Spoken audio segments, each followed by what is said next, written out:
What is up, guys? I'm Andrew Erickson, aka The Props Prophet, and we are back for NFL Week 13, lucky Week 13, to talk player props. Let's dive right in. But before we get to the player props, if you want a chance to win a premium one-year subscription to Betting Pros, your place to start betting smarter and not harder, all you have to do is subscribe to the Betting Pros YouTube channel right now. Come up below this video, and that is it. I'm announcing a winner right here on the channel.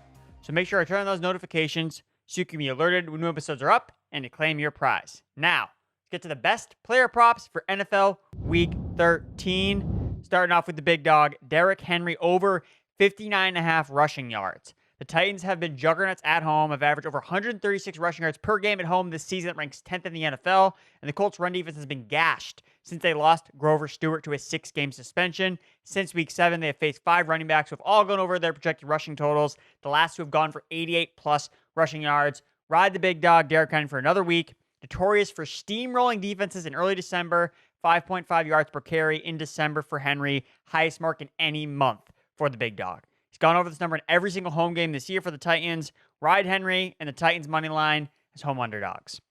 Also in the same game, I like to correlate the Derrick Henry over with Will Levis under his completions at 19.5.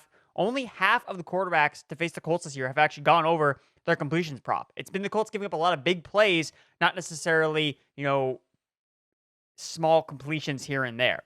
So 6 of the 7 last quarterbacks they face have gone under, with only one surpassing 20 completions. Levis has completed over 19 passes just one time in his 5 starts this year, when he's attempted at least 39 passes. That was the only time he actually went over it. If you look at his pass attempts projection, the prop this week, it's a 31.5. So if he's going to be under 31.5 passing attempts or even around that range, he's going to fly under this completions when the market is literally telling us that this is a bad line with the completions just based on what the attempts are. So take the under on 19.5. It's a great correlation play, like I mentioned, with Derrick Henry. You can also mix in some of these Colts wide receivers, whether it's Josh Downs, Michael Pittman. I like the overs for some same-game parlay action in this Colts-Titans affair. Now going to my New England Patriots.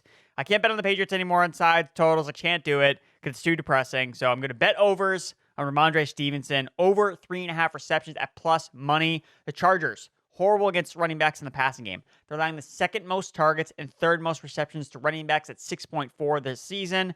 I think it can really be this simple. And if you look at what Bailey Zappi has done historically last year with Stevenson, in the 4 games that he played the most snaps, averaged 4.5 catches per game, surpassing 3 catches in all but one of the 4 contests that Bailey Zappi played the majority of snaps in. So Ramondre is going to be a check down machine. Douglas doesn't look like he's going to play in this game. They just don't have enough weapons. So what are they going to do? Throw the ball to their best player, which is Ramondre Stevenson. Kenny Pickett over 194.5 passing yards. Guys, I love Kenny Pickett this week. I love all the Steelers this week. So I'm just taking all the overs because all of these numbers are just super suppressed because of how bad the Steelers have been offensively. But we saw last week, they are righting the ship. This offense is finally using play action. They're going to attack the middle of the field, things they had never done under Matt Canada. So I'm expecting big things. So take the value where it is with these Steelers offensive pieces. Arizona is allowing near 240 passing yards per game to quarterbacks. Kenny Pickett was also over this number in every single game except for one before his injury. He went over last week. So I love the spot here for Kenny Pickett. Deontay Johnson, 47.5 receiving yards. George Pickens, 43.5 receiving yards. Over for the Steelers in Week 13. Running back, Bijan Robinson, over 58.5 rushing yards. I expected this number to actually move, but it's actually moved down since it opened up. I don't understand this, so I'm going to be taking the over on Bijan Robinson. Look, I like this game because of the rushing attack by the Atlanta Falcons. Look at the Jets' defense. They're facing the league's lowest pass play rate at 51%. Mentioned on an earlier show this week, you want to bet the under on Desmond Ridder, his passing yards props, which has been bet down significantly. It's like 172.5 yards now. Bijan Robinson, you want to bet the over 58.5 rushing yards. They want to run the football. Minus 16% pass rate over expectation last week for the Falcons. Ridder had 21 pass attempts. The Jets are weaker against the run, 10th most rushing yards allowed per game, over 100 yards to opposing backs on average.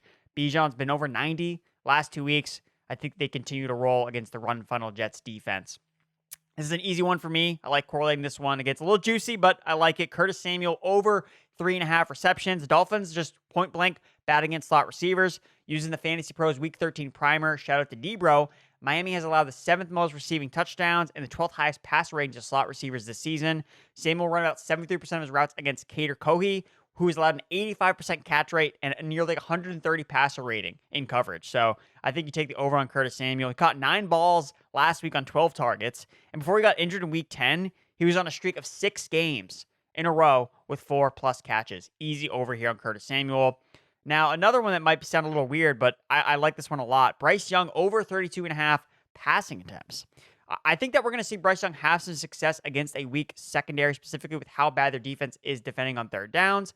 Again, you're looking at the bizarre matchup overall between these two teams. It's one of these matchups that I really wanted to point out here on this show where you're looking at the Buccaneers. They've been super pass happy, but the matchup is calling for them to run the football against a bad Carolina run defense. And then the same thing with on the Carolina side. Carolina is not a good running football team, but they want to run the football. But you look at the matchup where Tampa Bay is bad is against the pass. But just kind of looking at what we saw from Thomas Brown when he took over as the offensive play caller from weeks 8 through 10, they had a positive pass rate over expectation at plus 5% from weeks 8 through 10. They had the 4th highest pass play rate on early downs at 64%. Young had 31 or more pass attempts in each of the 3 games. He's gone over this number here, in 70% of his games played this season. So I like the over because I think that we're going to see the Carolina Panthers just chuck the ball. Whether that's going to translate into points, I don't know, which is why I don't like picking this game from a sides and totals, but I just think we're going to see a ton of volume from the Carolina passing game from Bryce Young, and we're going to see a lot of running attempts from the Tampa Bay side of things, which is exactly why I like the under on Baker Mayfield and his passing yards at 233.5 passing yards. So I like the Rachaad White over 62.5 rushing yards, and then when you're looking at Baker Mayfield, 9 of 10 quarterbacks have finished under their passing yards projections when facing the Panthers this season. It sounds crazy because of how bad the Panthers have been, but they're just so bad against the run that teams do not throw the ball against them. So even though the draft prop cheat sheet likes under on completions, under on attempts, I think the passing yardage for Baker Mayfield, the under is the way to go there. And also, I just wanted to mention as well, back to Bryce Young, 10 of 11 quarterbacks to play a full game versus Tampa Bay has gone over their passing yards projection. 8 of 10 have gone over their pass attempts projection. So the volume is going to be there for the passing game, which is also why, again, correlating another prop from this game that I just love for props. Miles Sanders under 8.5 rushing attempts, guys. We have a stone cold lock of the week. This is it. I absolutely love betting unders, as you guys know. I love betting unders on Miles Sanders. Just bad running backs overall. Like this one, I'm getting giddy. You guys can tell I'm getting giddy about this prop here. He signed as a veteran free agent by the coaching staff that just got fired. Like, this guy was Deuce Staley's boy, and Deuce Staley's long gone. McCown is gone. Frank Reich is gone. There's a chance that he's barely used because of the new coaches now taking over. This team has much more an allegiance towards Chuba Hubbard and potentially even Raheem Blackshear as guys they would prefer over Miles Sanders. And when you look at when Thomas Brown was the play caller, again, citing back to weeks 8 through 10, Sanders had rushing attempt totals of 2, 6, and 2. Honestly, the only way I see this beating us, especially with how pass happy the Panthers are going to be in this matchup, is if Miles Sanders is a healthy scratch. Like, that's how it beats us. And of course, we will get our money back, but there's no way. If Sanders suits up in this game, he is not even getting close to 8.5 rushing attempts. So pound the under here, 8.5 rushing attempts over on FanDuel. Lock of the week. Let's go. Second lock of the week. Again, just throwing out locks here. Brandon Aiyuk over 59.5 receiving yards. If you guys checked out the video earlier this week on Prize Picks, this was one of my favorite lines. That was like 60.5 yards.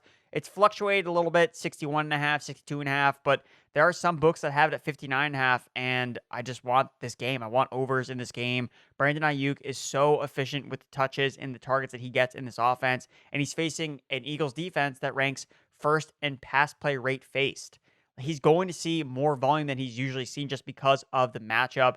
So just looking at how good Aiyuk has been after down games, after games which he's had at least 60 or fewer yards, he's posted no less than 76 receiving yards the following week. Projections have him near that 75 mark against the Eagles defense. I absolutely just love Brandon Aiyuk in this spot. I think it's easy to pair him with Brock Purdy over 250.5 passing yards because it's going to be Aiyuk and then probably a combination of Kittle, McCaffrey, Deebo Samuel, one of those guys. It's going to also have a big game. I just think that this is a great spot here for Brandon Aiyuk. And if you want the fatter payday, anytime touchdown for Aiyuk, first touchdown score for Aiyuk is 12-1 for the first touchdown. Anytime is plus 180. 49ers have scored first in 9 of 11 games this year. No team has allowed more receiving touchdowns to wide receivers than the Eagles this season. So I'm betting Aiyuk overs. I'm betting Aiyuk touchdowns. I think I might ladder bet this as well because Aiyuk is that guy that when he doesn't go for 50, he goes for 150 yards. You've already seen it. I've already had comments before, people recommending the Aiyuk ladder bet hit earlier this year. I think we go right back to it here. Absolutely love the play. Matthew Stafford under 232.5 passing yards. We talked about this last week. Matthew Stafford just is not throwing for a ton of yards, especially with Kyren Williams back in the lineup. Looking at Stafford, last 6 games, he's been under his passing yardage prop. And the Browns defense ranks first in fewest passing yards allowed per game this season at 142 yards. And I know they're dealing with some injuries, but still, Stafford in this offense are not really dedicated about passing the ball. They want to run the football. So, again, playing at home against a tough Browns defense, I think they're going to continue to run the ball. Matthew Stafford under his passing yards prop.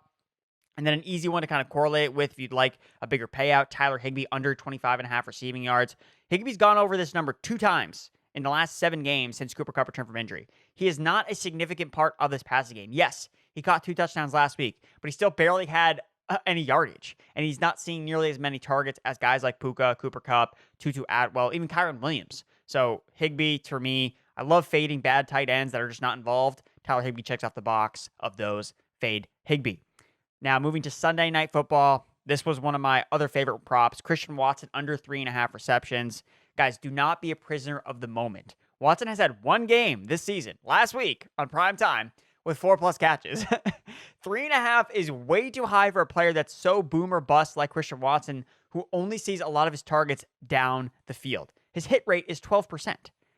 I can't get behind backing Christian Watson over this mark, especially with the matchup. KC is allowing the league's 2nd lowest completion rate to wide receivers, 55%.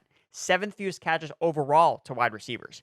And I'd like to say, oh, well, Watson's an alpha. Like, he's going to command the most targets in this offense. That is not the case. Love spreads the ball out so much between all of his pass catchers every single week. I know, trust me. I've tracked it. Every single week in the fantasy forecast, I've been tracking Christian Watson and these Packers receivers. Nobody stands out. Again, Watson makes the splash plays. Great for yardage. He could get there on his yardage, but that's why the receptions prop is the way out here. And at minus 105, oh my God, I absolutely love this move here. So Christian Watson under on Sunday night. His receptions prop, not his yardage. And last but not least, Evan Ingram over 4.5 receptions. He had 5 receptions from 8 targets, 22% target share last week, led the team, had 49 receiving yards. Look, he's been super steady this year, hasn't scored any touchdowns, which has really hurt him in fantasy, but overall for props, he's been really good, especially with the receptions. The last couple weeks, he's had some tougher matchups, so it doesn't look like that great of a bet on paper. But at plus money, plus 105 BetMGM, look, Ingram has had over 5 catches in 8 of his 11 games played this season, or for 5+ catches in 8 of 11 games played this season. He has 0 games with fewer than 4 catches. He always gets 4 catches no matter what. So at 4.5, that's all we need to do is to get 1 more catch than what he has done in every single matchup this year against the best matchup you could possibly ask for a tight end against the Cincinnati Bengals. I just think that this is an absolute smash for Evan Ingram. You're looking at the Bengals allowing the 2nd most receiving yards and 2nd most receptions to tight ends this season. He could get this on the first drive. So Evan Ingram over his receptions prop. I love that one in week 13. And I think, too, if you want to sprinkle in some anytime touchdown action on Evan Ingram, I don't hate that move there. Look, he leads all players this year in terms of the most receiving yards at 532 without a touchdown score. Regression is going to come, and I think that in a matchup like this that's so great for Evan Ingram, this could be a spot where he really blows up and does finally convert on a touchdown. He had a red zone target last week. Trevor Lawrence missed him, though, in the end zone, but at least we know it's in the playbook now. Like, they're trying to get Ingram the ball in the red zone. I think that he gets the score here on Monday Night Football. That's going to tie up my last prop bet. Again, if you want to check out more of my props, go check out the full article on the website. But for now, that's going to tie a bow on my favorite props for NFL Week 13. Again, if you guys enjoyed this video, be sure to give it a like, subscribe, share with all your friends. And be sure to follow me over on the Betting Pros app. Check out all my bets. You can tail them, you can fade them, you can do whatever you feel is right. And again, before you go, if you want a chance to win a premium 1-year subscription to Betting Pros, you're a place to start betting smarter and not harder. All you have to do is subscribe to the Betting Pros YouTube channel right now, comment below in this video, and that is it. I'm announcing a winner right here on the channel. So make sure to turn on those notifications so you can be alerted when new episodes are up and to claim your prize. Thanks for watching, and good luck in Week 13.